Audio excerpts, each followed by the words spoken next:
Yeah. Hey, this is episode 21 of Building a House, and haven't done any episodes for a while because we've been basically working towards getting ready for trusses. So Monday we have a crane coming, and we'll start popping trusses up. And here's some of the prep work going on. As you can see, these trusses are over here. These are the gable end trusses, so they're the trusses at the very end. And we've been putting sheathing on these, and we put the soffits on them, the fascia boards, so that we can do all this on the ground, and then the crane can pick it up, and when it drops in place, it's all done. Same thing there, same thing there, same thing there. The trusses are all stacked in the order they'll go on, which makes life a lot better at that point in time.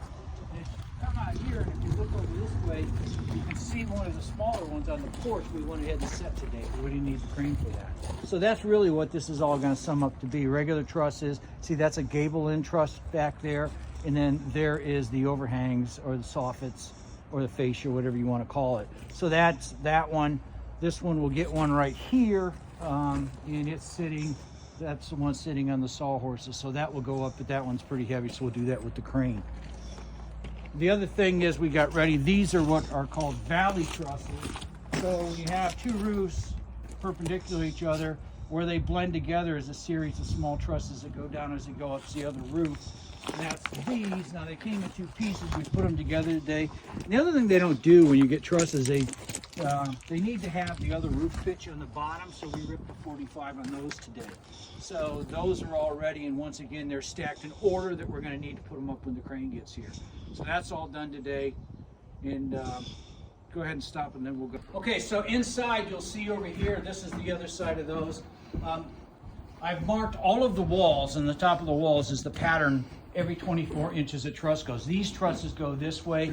That's why that's a bearing wall over here. This is a bearing wall, even though it's an interior wall. And that's why it's got the big headers in it, if you remember. Over here, the trusses actually have to go on a girder truss, which is two trusses that have been bolted together, and then they're actually on a hanger, because once again it's a reverse gable. These trusses go this way, those are going that way, okay? And we temporarily brace that for now. As you can see, what happens once you get more of them in. On this one we had a temporary brace on it, and but since then we put the permanent bracing that goes up there and another brace that goes across, so that porch ceiling is very sturdy right now. Now you see the X's on this. In this section, the trusses are going this way, okay? So they'll go from here to here. The reason those LVLs are in that roof now, if you think about it, this room is 30 feet wide.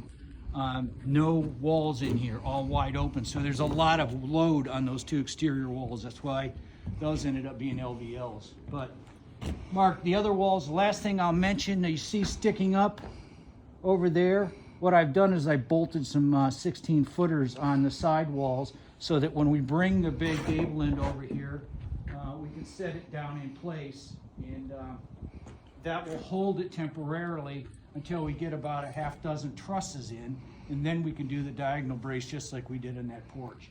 So there's some on that, and there's some on the wall over here. Same thing. It's allow us to put that gable end truss in, secure it until we get enough trusses that we can put the permanent bracing in. But anyways, we're getting close to truss day on Monday. You'll see the big crane. Episode 21.